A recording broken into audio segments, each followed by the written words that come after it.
Coming up on News 2, 7 firefighters on St. Thomas responded to a brush fire near the governor's mansion in Catherineberg. A cruise ship passenger collapsed and died at the WICO Dock on St. Thomas. Plus, as many Virgin Islanders continue to get their taxes ready, a sit-down with the Bureau of Internal Revenue Director, who says there are a few things you should double-check. These stories and more. Tune in to News 2.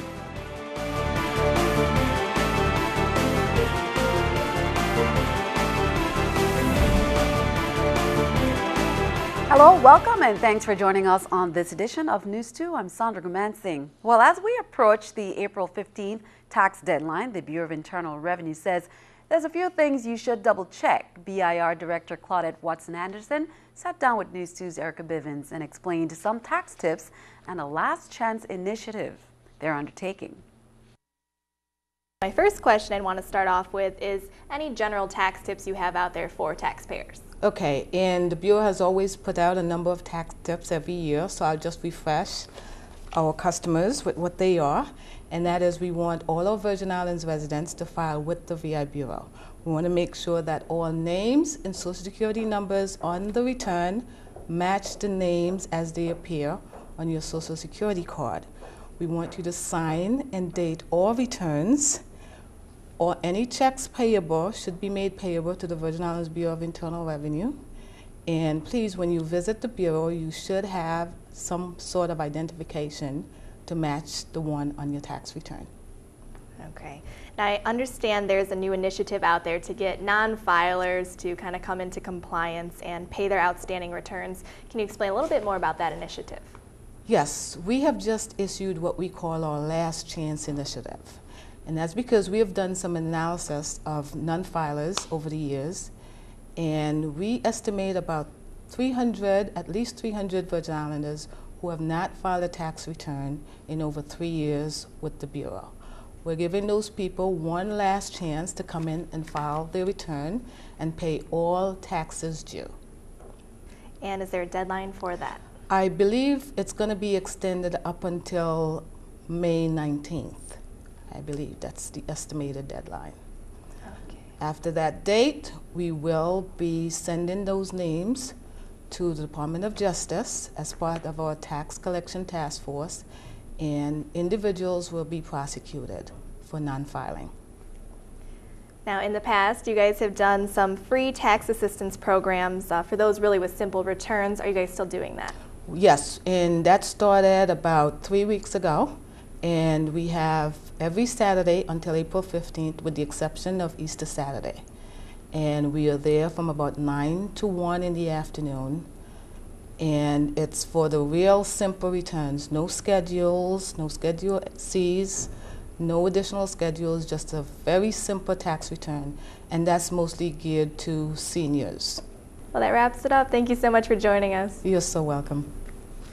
Now, for more on tax tips or to download those tax forms, you can visit vibir.gov. Well, 7 firefighters on St. Thomas responded to a brush fire near the governor's mansion in Catherineberg Tuesday afternoon. No one was injured. Assistant Director of Fire Service Darrell George says 2 units from hotel company got there within 10 minutes and were able to put the fire out quickly. Because the territory has seen so many fires lately, George says they're on full alert. We've been taking a beating on St. Croix, but over here we've been lucky. So we just got the guys on full alert. If anything kicks off, send everything. Send whatever resources we need to send and just get it under control very quickly. On Tuesday afternoon, a Carnival Dream passenger fell to her death on St. Thomas. According to cruise ship witnesses, when News 2 arrived on the scene, her body was lying on the ground just outside Senior Frogs by the cruise ship dock. VIPD was on scene, as well as Port Authority agents. However, neither wanted to comment. At this time, we're only told the victim was female. Calls to the West Indian Company Limited were also not returned by news time. According to the cruise ship's schedule, Carnival Dream was carrying about 3,600 passengers and docked in Havenside this morning at 11 a.m. Police on St. Thomas are investigating an early Monday morning non-fatal shooting. According to police, a 23-year-old male victim left a function at Cookie Point Beach and was driving alone when he was shot in his left arm, left leg, and left side of his body. He tried to drive himself to the hospital but hit a guardrail and lost a tire. A passing vehicle drove him to the hospital. Police met the victim there around 2 a.m. where he told police he had no idea who the suspect was or where the shots came from. Police are also investigating two separate incidents of shots fired in Savannah just after midnight Tuesday. Police were dispatched to the hospital and spoke to a 24-year-old victim who said he was walking in Savannah when he was shot in the right leg. Someone drove him to the hospital. He had no idea who or why he was shot at. About an hour later, police were dispatched to Savannah where they made contact with a driver who told them someone shot at his vehicle. The driver would not give personal information and did not want to file a report. Both cases are assigned to Criminal Investigation Bureau detectives. Meanwhile, in St. Croix, police are investigating a first-degree robbery that occurred around 10:30 p.m. March 22nd in a State Barron spot. Witnesses told police a male suspect armed with a black handgun wearing a white mask and red shorts walked to the back porch of a home where this resident was sitting and threatened him with a gun. He took cash and a gold chain valued at $600. When police arrived, they conducted a search with no success. Anyone with information should call detectives at 712-6077 or Crime Stoppers at 1-800-222-TIPS. The Virgin Islands Territorial Emergency Management Agency, or VITEMA, is launching their first education campaign to raise awareness about earthquakes and tsunamis during National Tsunami Awareness Week next week. On Tuesday, the Youth Tsunami PSAs by Havana Udor students kicks off. The PSA will debut on vitema.gov and air on local TV from April to March 2014. It includes a Spanish PSA. VITEMA has also coordinated training for schools and government agencies on how to be ready and will participate in a FEMA tsunami exercise in May. The employer support of the Guard and Reserve hosted luncheons for employers across the territory. The meeting was dubbed the briefing with the boss. An official said it was a chance to remind employers about applicable laws and policies related to servicemen and women. It was also a chance for them to recognize employers who have been supportive of soldiers. News 2's Erica Parsons has more. More than 10 employers, including representatives from government agencies, were present last Thursday when the employer support of the Guard and Reserve hosted a briefing with bosses, so to speak. One goal was to have employers commit to supporting VI soldiers. The statement of support is making that commitment to service members, saying that they're committed to service members. They're providing support to them. So when the time comes for service members to go to deployment or training, they'll know they have a supportive employer. A number of employers made the commitment, including Juan Louis Hospital and Diageo, who was recognized as the only VI nomination for the Department of Defense's Freedom Award. On Monday, Governor DeYoung also recommitted the VI government support as the largest employer of VI guardsmen and reservists. Speakers at the luncheon talked about benefits like the work opportunity tax credits. It's a tax credit that employers can receive or obtain once they hire certain individuals from a target population, veterans included. They also talked about the benefits of using Hero to Hired, a program developed to assist service members. I was trying to build relationships with our employers because H2H is a free program for our service members and spouses. Is also free for our employers. So if our employers sign up with the Hero to Hire program, then our service members will be able to find employment with military-friendly companies. This is very exciting because now that they know, they'll be able to share with other HR managers, other employers, and hopefully take advantage of the benefits that are there. And you don't know if you're eligible if you don't apply. Erica Parsons, News 2.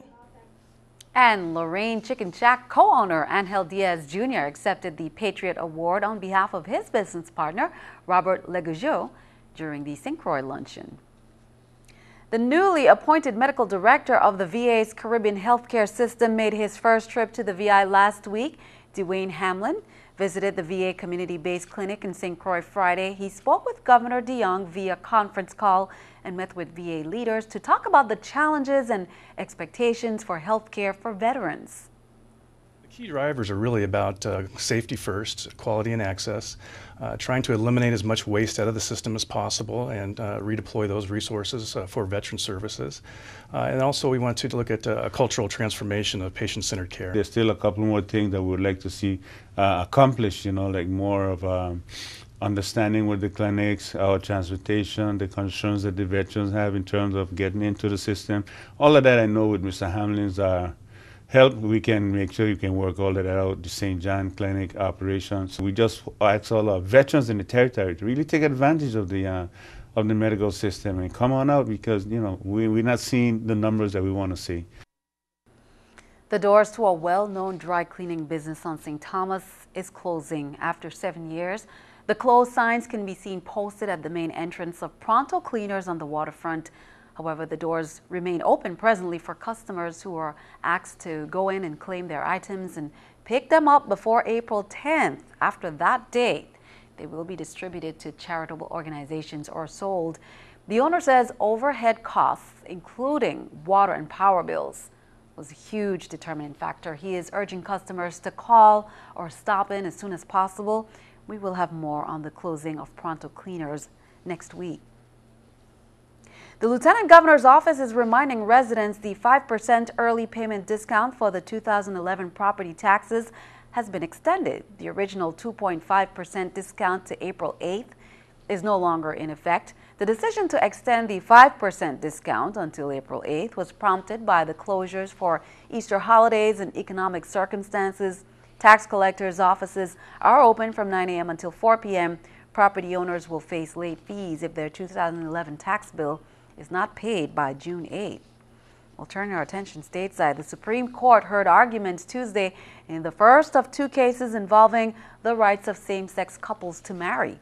Today, the justices listened to a challenge to California's Proposition 8, a law that voters in the state approved banning same-sex marriage. Danielle Nottingham is at the Supreme Court with the story. Traders from buying or selling shares the day of Facebook's debut. This is the New York Stock Exchange with Scotiabank Stock Market Watch. The Dow, Nasdaq, S&P all up. The Dow 111, Nasdaq 17, S&P 12. Coming up on News 2, 20 students representing 15 teams presented their business models Friday during the second annual 13D Student Entrepreneurship Contest. Plus, a message from Delegate to Congress Donna Christensen on Women's History Month as we recognize some influential Virgin Islands women. We'll be right back.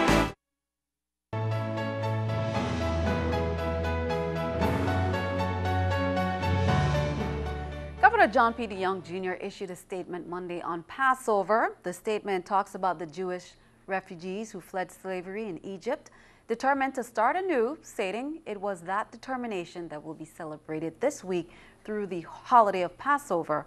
Passover is a holiday during which Jewish people turn their attention to the promise of new beginnings, the remembrance of past hardships, and the theme of liberation. DeYoung wishes all celebrating Passover in the Virgin Islands and worldwide a blessed and peaceful holiday. The VI delegate to Congress, Donna Christensen, is delivering a keynote address in Tobago Tuesday. The Conference on Domestic Violence and Gender Equality, Our Bodies, Our Lives, Our Time, continues through Wednesday.